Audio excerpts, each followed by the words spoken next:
আপনি কি ওই লোকটাই যে সিএফ মোটর কেনার কথা চিন্তা ভাবনা করতেছেন বা অলরেডি প্ল্যান করে ফেলেছেন যে সিএফ মোটর আপনি 1-2 দিনের মধ্যে বা এমনকি আজকেও আপনি নিতে পারেন? যদি আপনি এমন লোক হয়ে থাকেন তাহলে আমি বলবো সিএফ মোটর কিনে নিজের পেছন নিজে মারবেন না।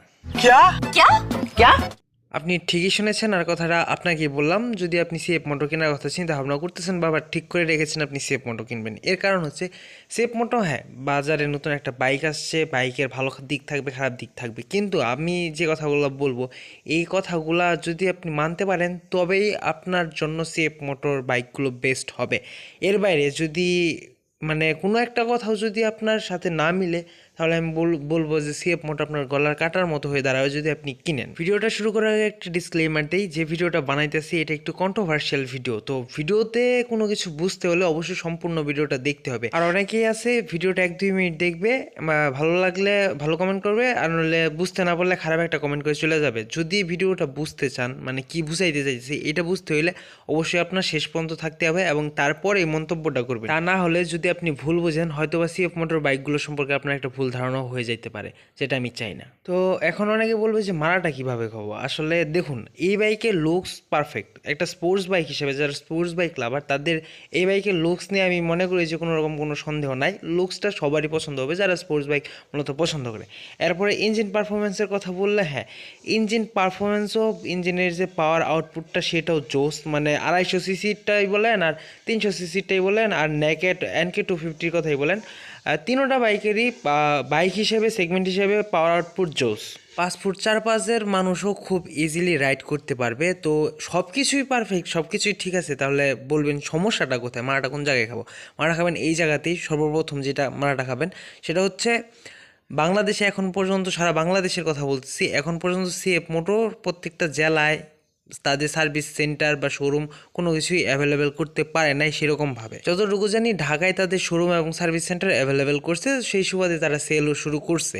এখন কথা হচ্ছে আমার বাসা ময়মনসিং, তো ময়মনসিং আমি যদি ময়মনসিং থেকে যাই ঢাকা থেকে একটা বাইক নিয়ে আসি কিনা, এরপরে যখন সার্ভিস করাইতে যাব বা কোনো কিছু নষ্ট হলে পার্টসের প্রয়োজন হইলো, যেহেতু নতুন একটা বাইক, সেই ক্ষেত্রে পার্টসও পাওয়া যাবে না তাদের অফিসিয়াল শোরুম ছাড়া।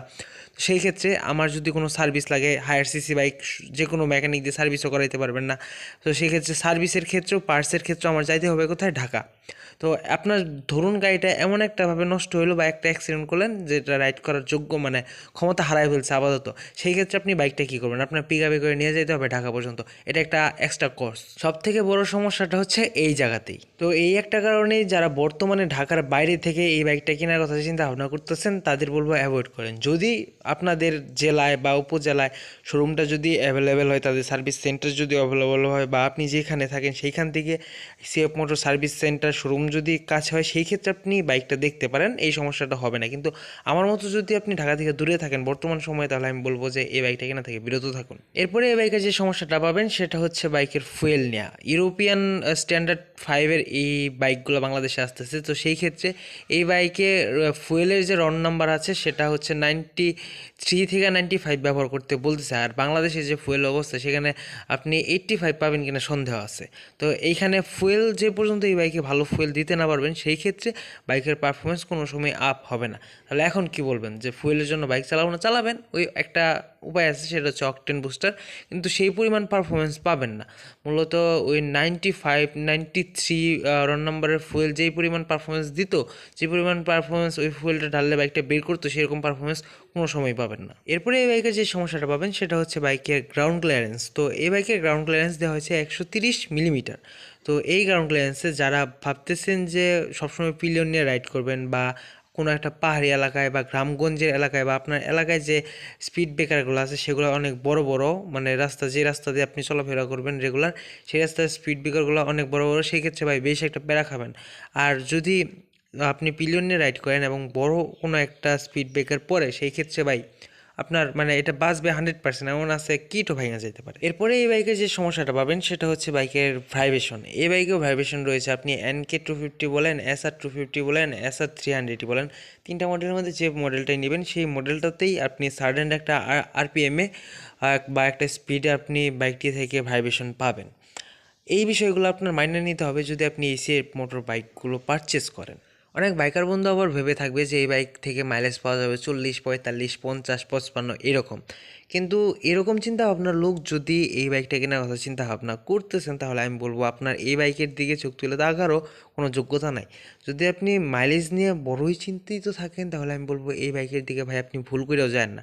কারণ এই বাইক থেকে আপনি মানে যে মডেলটাই নেন, সর্বোচ্চ 30 থেকে 32 অ্যাভারেজ, মানে বেশি পাইলে 2800 পাইতে পারেন, 2700 পাইতে পারেন, 3200 পাইতে পারেন, 3500 পাইতে পারেন, এরকম এর মধ্যেই থাকবে 30 থেকে 35। আপনি অ্যাভারেজ ধরে রাখেন এই বাইকগুলো মাইলেজ। তো মাইলেজ নিয়ে যাদের সমস্যা আছে তারাও এই বাইকটা অ্যাভয়েড করেন।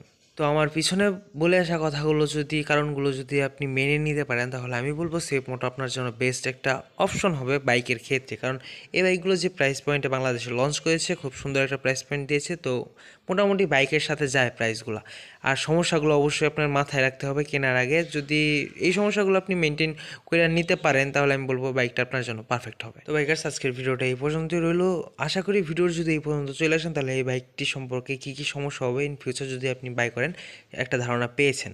তো ভিডিওটা যদি ভালো লেগে থাকে একটা লাইক করবেন। যদি ভিডিওতে কোনো কিছু ভুল হয়ে থাকে সেটা কমেন্ট করে জানাতে পারেন, এবং পরবর্তীতে সামনে কিসের ওপর ভিডিও দেখতে চান সেটাও কিন্তু কমেন্ট করে আমাকে জানাতে পারেন। আমি আপনাদের কমেন্টের উপর বেস করে কিন্তু ভিডিও তৈরি করে থাকি।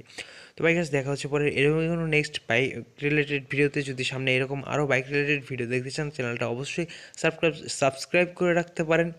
তো বাইকার্স, সবাই সাবধানে রাইড করবেন, সেভে রাইড করবেন। আর একটা কথা সবসময় রাখবেন, আপনার সময় থেকে আপনার জীবনের মূল্য অনেকটা বেশি, তাই সবসময় সেভে রাইড করুন, হেলমেট পরে রাইড করুন। ধন্যবাদ।